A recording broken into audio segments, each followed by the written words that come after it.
what have all these journals here have in common? They're completely empty.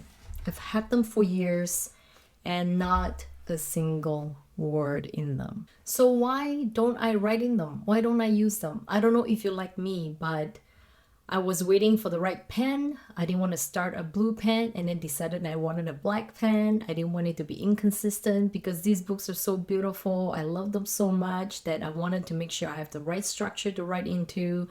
I didn't have the right structure. I hated starting and then not finishing, so I left it blank. So during this holiday season, I binge watch all the journaling YouTube videos because I really felt like this year is my year to really focus on journaling for 2025. So in this video, I will share what I've learned and I will share what I'm actually gonna do, and hopefully this will help you if you are interested in starting how to journal as well. Hi, I'm Coach Ling Epson.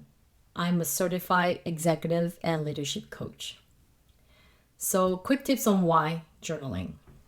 So I used to not believe in journaling. I'm more of a typer. I'm better at typing. Writing, it just seems so impractical. So I didn't realize after trying journaling that journaling is actually quite powerful. So I remember myself going through a confusing period. Nothing was really helping. My typical self-care and meditation wasn't really helping. And somebody said, oh, why don't you try journaling? And I thought, why not? I had just scraps of paper. I just started writing. Why am I in such a mood? Why am I feeling sad? Why am I feeling frustrated? I just started writing and writing. But after writing, like 15 minutes, I felt so much better.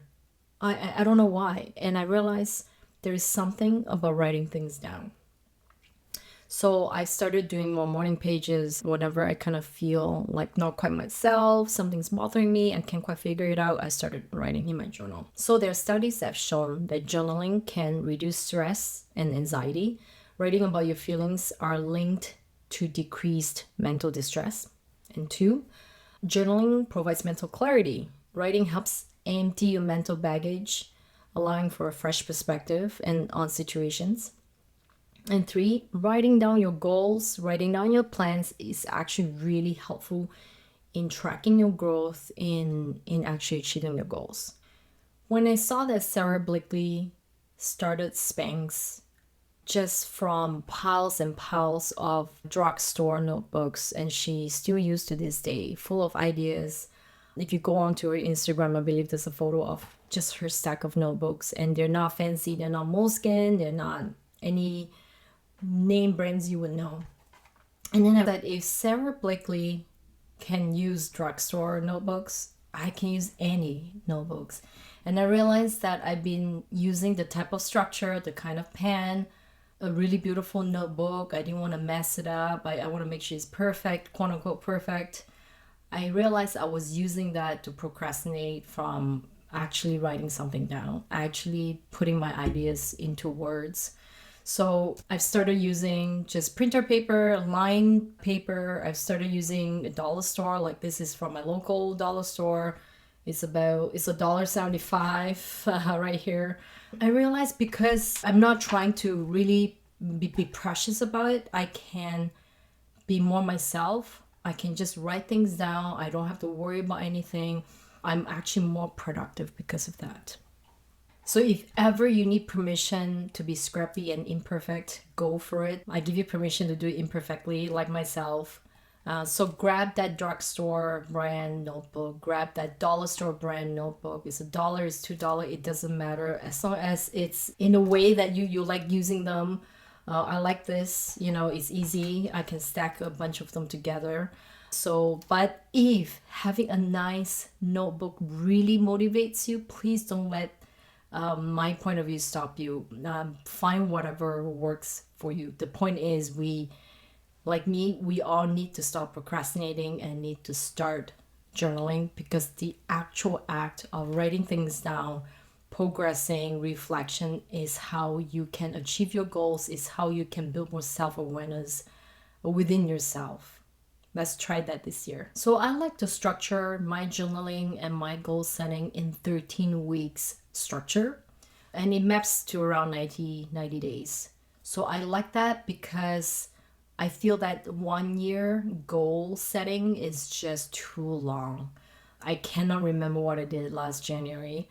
I can't even remember exactly what I did in October and November. So just 1 year is just such a drag. Whereas if I structure it in 13 weeks, it just feels more achievable. So I didn't come up with this idea. I stole this idea from Best Self Journal. That's how it started helping me think in terms of structuring my goals in 13 weeks. I like to map it with the seasons of the year. Here in Canada, we have 4 seasons. So I like to structure my 13 weeks according to the season. So for example, fall and winter is my most productive months, followed by spring. Summer is my least productive. This is when the kids are out of school. So my goals are a little bit different. It's about fun. It's about keeping things light. It's about restoration, gardening, being out a bit more in the summertime. Whereas in the fall, winter, there's more home rentals, there's more, building my own business, that type of goals in the fall and winter. So you don't have to follow my structure, but I do recommend structuring it in some shorter, you can call it sprints if you like. I like 13 weeks, it's about 90 days. So for me, it's long enough to tackle my goals, but not too long that I sort of feel like I'm tired, I'm losing the energy, the enthusiasm, or the momentum. So don't worry if the notebook is long enough or too short for 13 weeks, you can always get another one. If this is your first time structuring your journal or your goals in 13 weeks, you're going to do it imperfectly, and that's okay. So this first 13 weeks is to kind of learn how it's like for you, and then you can always structure it differently. So here's my journal. Page 1, I like to date my journal with the month and year and then start so I know chronologically where this journal stands. I like the first page to be an index page so that if I need to look for an idea or go back to a journal entry of a certain date, I can easily find it. I like Craig Kegley's way of starting his journal with quotes and lessons. You can find him on YouTube. He's got many YouTube videos about journaling. So I've incorporated that into my journal on page 2 and 3 with quotes, lessons, learnings. Whenever I come up with an insight or phrase I want to remind myself of, I'll write it here. I've also included scriptures that I like, quotes that I often revisit, so that whenever I open up my notebook to journal, I will feel encouraged with all the positivity from this page. Page 4 and 5, I call it the parking lot. This is where if I have an idea of a goal I'd like to add, a place I'd like to visit, something I want to reward myself at the end of achieving my goals, and it doesn't quite fit into the rest of the journal, I'll just add it here. So this is where maybe I could come back to when I start my next 13 weeks for some ideas. I can revisit this page to see if there's any goals that I want to add or rethink or explore further. And page 5 and 6 is my 13-week plan. So mine starts Jan 6 to February 6. So here's where I start thinking and writing about my top 1 to 3 goals that I'd like to achieve in the next 13 weeks. They should be goals that you can see some type of success or progress in 13 weeks.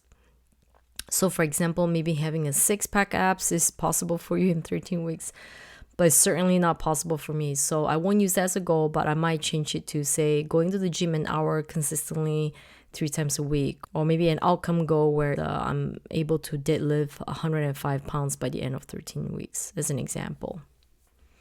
I like to include a section on why I set these goals. It's easy to write a goal. I want to do X consistently. I want to do, a health goal, a fitness goal, a self-care goal, and a side hustle goal, and all these different things.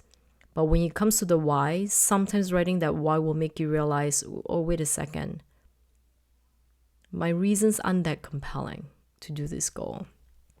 Some people I've talked to get depressed after they've achieved their goals because they've lost track of why they wanted the promotion, why they wanted a bigger team. And I suggest you take the time to really think of your why. For example, my goal is to consistently post a weekly video for the next 13 weeks. And my why is because I really wanted to put the learnings I've learned over the years out there that's searchable so that someone who might have that question could find that. And if I can help one person who is stuck, it will have been worth it for me. So the best way I've learned for me to utilize my gift is to share it and not just keep it for myself. Also, I have a standing challenge with my 14-year-old that if I don't post weekly, she gets to take my phone away for 24 hours. So that's pretty motivating. Once I have the 3 goals set, my why, I then try and kind of break it down as best as I can. So to achieve your goals, what would sort of a weekly milestone look like? For example, one of my goals is to learn how to cook a new healthy recipe from a book, Eat Like a Girl by Dr. Mindy Pelz, twice a month. Weekly is a bit too much for me, so I figure maybe every other week is more doable. So for week 1, I would take a look at the recipes, maybe pick one that I think my family and I would enjoy. And the second week, I could pick a day and then go to the store, get the ingredients, and cook the recipe. So it's a little bit less overwhelming and feel more approachable. So that's one way of breaking it down into a weekly goal. Accountability, that's a big piece. With my goal to post weekly on YouTube, my daughter and the punishment will keep me accountable. I have a standing goal from last year, which is walking daily, outside or indoor. I'm not writing that down as a goal because I'm using the Conquer challenge to keep me accountable. Like me, you might need different people, different resources to keep you accountable. Day 1. So I like to start my journal after I've had my coffee and then meditation. That's where I reflect upon the day. What do I want to do next? What's up for the day? Any impediments, any blockers? And then I'll write down what's on my mind, what I'm grateful for. I find when I add what I'm grateful for, just spend a few minutes without a lot of structure helps me have a positive start to the day. And then I might, depending on how I'm feeling, have some free writing, maybe some wishes, some goals, what's bothering me, and maybe not. Maybe I'm just excited to get going. At night, as I'm about to go to bed, I'll have my journal with me. I'll reflect on my day. How did it go? What's a highlight, low light? What am I grateful for? What are some learnings I could do to kind of help plan my week ahead or my day tomorrow? I also like to end with a gratitude, what I'm most appreciative of for that day. I like to end the night on a positive note. And at night is usually where I might do more of that creative writing. If there's something that came up, something's bothering me, something that I feel I need a bit of closure, I just, don't limit myself to how many pages. I just keep writing until I kind of feel complete, and then I'm done for the day. At the end of the 13th week, how would you celebrate? Maybe it is to the spa so that you have a bit of downtime, self-care, to replan the next 13 weeks, to reflect on your accomplishments and celebrate. Maybe it's a massage, maybe it's a date night, maybe it's going out with your girlfriends. Sort of a milestone to kind of pat yourself on the shoulder and say, hey, I did good. May not be perfect, that's not the goal, but I progressed. A note about creative writing and free writing. This is, you probably have heard of it, Morning Pages Journal, The Artist's Way by Julia Cameron. So this is actually how I started journaling. I like that it's just all pages and blank. And as you can see, mine, there's some of them pretty full, some of them pretty light.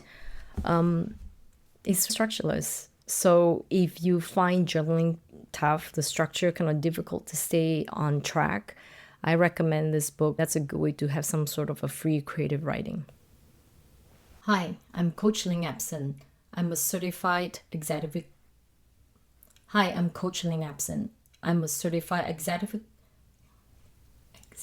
coach, certified executive and leadership coach. Hi, I'm Coach Ling Epson. I'm a certified executive coach and leadership. Why is it so hard?